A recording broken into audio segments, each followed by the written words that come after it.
Mambo vipi mtazamaji wa Tanzania Panorama Media? Kwa mara nyingine tena tunakutana tukiwa na kitu muhimu sana ambacho tumekuletea.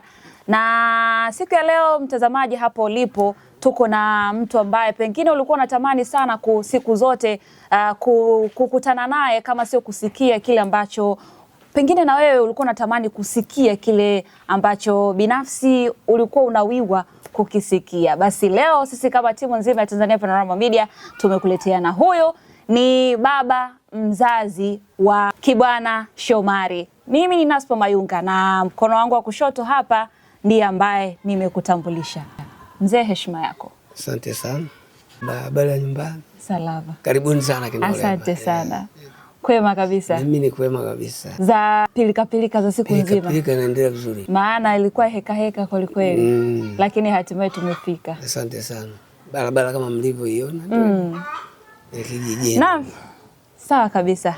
Na mtazamaji, umemsikia, huyu ni ni baba mzazi wa Kibwana Shomari, mchezaji kutokea pale Young Africans. Mchezaji ambaye anafanya vizuri sana. Mzee, inaonekana Kibwana kakusumbua sana. Kuna historia kwamba vijana wengi sana ambao wanakuwa wanapitia kwenye mapambano ya kutoboa kwenye upande wa soka wanakuwa machachari sana. Kibwana kwa wastani alianza darasa la kwanza katika shule ya msingi hapa Karundwa. Aliposoma kuanzia darasa la kwanza mpaka la pili.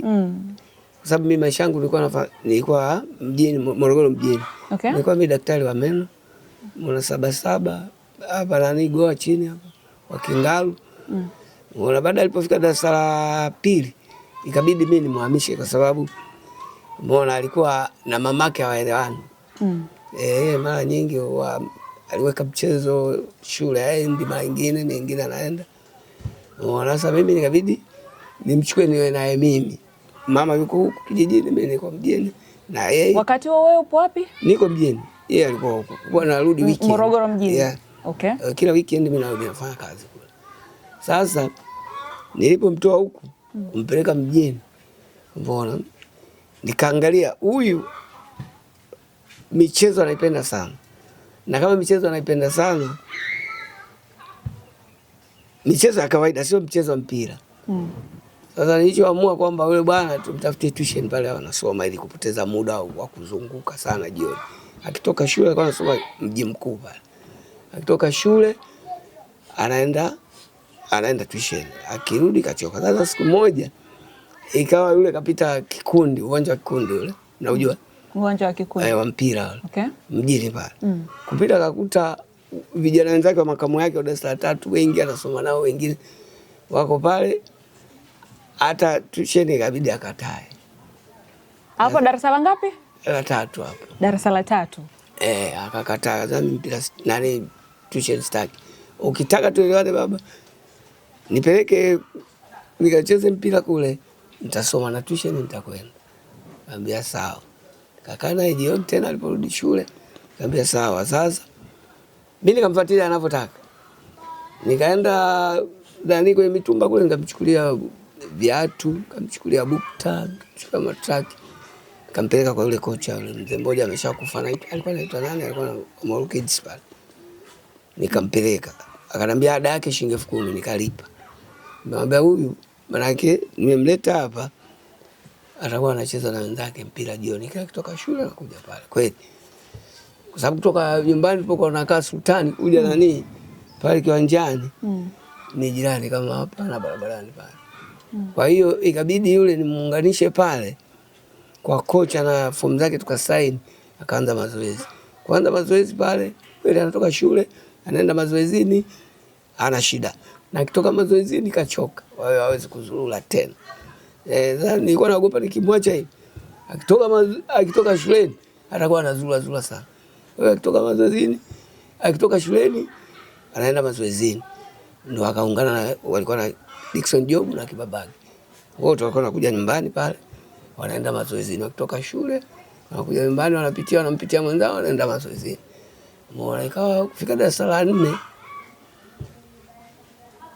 kufika darasa la 4 kwenda la 5 akasumbua kidogo. Umeona? Alipata academy moja iko nani Nunge. Mimi nimemwambia niko kupeleka kule. Kwa nini utoke tena? Kocha wake ndio kanaambia. Mimi nikamfuata. Kumfuata nikamkuta kule. Nikamwambia kukustaki rudi. Mimi nimepeleka kule na form tumejaza yale. Kweli kanisikiliza, alikuwa muelewa. Pamoja alikuwa mjanja wa mchezo lakini akanielewa, akarudi tena kule kwa zamani. Basi kabidi mashindano ya ya umishumta akaanza. Baada kuanza nani pale Mwele pale.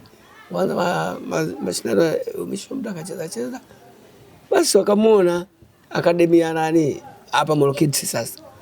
Wale makocha wa Molo Kids wakaja nyumbani. Bwana kijana wako sisi tumempenda, anacheza vizuri na tumchukue. Sawa. Kwa hiyo mzee, kuna fomu utajaza, utalipia 10,000. Sawa. Nikajaza fomu yao nikawalipia 10,000. Kibwana akatoka kule kaenda kumwambia kocha wake kwamba huyu anahama anaenda Molo Kids. Akarudi Molo Kids. Rudi Molo Kids. Pale ndio akaanza mchakato sasa, kaanza umishumta, watu wanakuwa wanamuona. Ilipoanza umiseta form 1, headmaster wa Molo Seki akawa anamuona kwa kipaji chake. Akasema huyu kijana nitamsomesha mimi. Nitakuwa naye mimi ili acheze mpira pamoja. Molo Seki. Kwa hiyo tukakubaliana. Kwa hiyo akamhamisha sekondari ya Mji Mkuu, akaja sekondari ya Molo Seki. Kwa hiyo akawa pale na anacheza umeseta, ikaja mashindano ya Super Coca-Cola. Akacheza Super Coca-Cola, wakaja wazungu kutoka Uganda kule, waliwataka. Umeona, mimi kaambia huyu bado mdogo hawezi kutoka. Kwa hiyo mimi kwangu sikubaliana naye kibabage, alafu huyu Jobu babake naye kamzuia. Kwa hiyo akawa tukawaacha.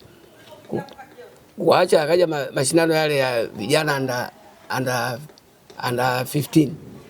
Wakacheza kombe likafanyika, lilikuwa Dar es Salaam. Wakaenda wakacheza wakachukua kikombe kwa mara ya kwanza. Mara ya pili tena wakawa wamecheza wakachaguliwa tena under 17. Ile timu ndio walikuwa wanatembea Gaboni wapi wakatembea nchi nyingi tu.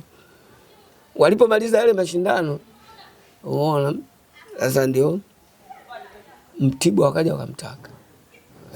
Kutoka kule Kibabage, Jobu na Kibwana, ikabidi wale watu wa Mtibwa wachukue. Ndio wakachukua, ndio maendeleo walipoanzia. Wakacheza Mtibwa, wakaonekana Yanga, ndio katangulia Kibwana. Kwenda Yanga, ndio mwenzake na Jobu alipoona vile akawa kaunga. Wale wanatembea wote wako kama marafiki. Hadi sije. Alipo Kibwana, alipo Jobu lazima mkute. Umeona? Sasa wakati wako Yanga, Kibwana na Jobu. Kibabage analilia naye, anampigia simu, bana mimi nataka nije Yanga bwana, mipango iko.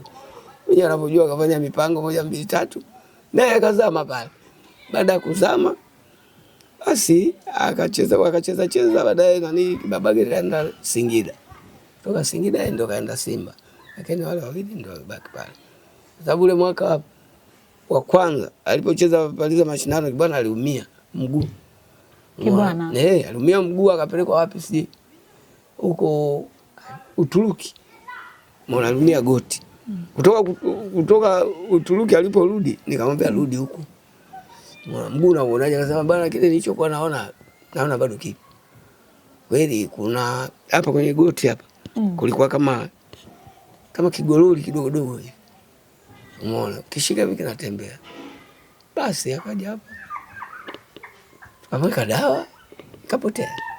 Kwa hiyo akaendelea kuwa vizuri mpaka leo.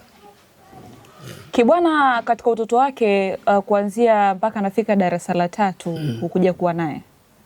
Yaani haukukaa naye. Mimi nakuwa natoka naingia natoka, sababu mimi narudi nafanya kazi kule wiki nzima, weekend Jumamosi ndio narudi nyumbani. Wazazi wengi wamekuwa baadhi wamekuwa kishuhudia vipaji vya watoto wao tangia wako wadogo kabisa. Pengine hukuona zile ishara, pengine Kibwana wakati yuko mdogo? Kibwana nimeona ishara. Kibwana hata akiwa huko nyuma peke yake utamsikia. Utamsikia anapanga, anachumika vijiti hivi. Anaanza kutangaza mpira. Si nani kapiga hapa goli, si nini. Wewe ukiwa utamsikia tu. Alipo. Umeona? Alafu alikuwa anapenda kutengeneza hii mipira kama hiyo unaona anacheza wale watoto. Umeona? anapolala nao, na ukitaka ugombane naye utoe mpira wake, hapo mtagombana. Na alikuwa na tabia, mimi nikisharudi napo kanyaga mimi na yeye lazima afike, lazima afike, atoki. Umeona, alikuwa kwa kweli alikuwa ananipenda, mimi nilikuwa nampenda kibaya. Umeona, kwa sababu ilikuwa kama last born. Sasa kwa hiyo anapo, yani hata ikiwa sikukuu wenzake na wanunua dadake kwa mwendo kasi, hata dadake wakitaka kwa mfano nguo, umeona, yeye hataki nguo moja, lazima apate mbili. Kama jinsi mnunulie mbili, hapo mtaelewana.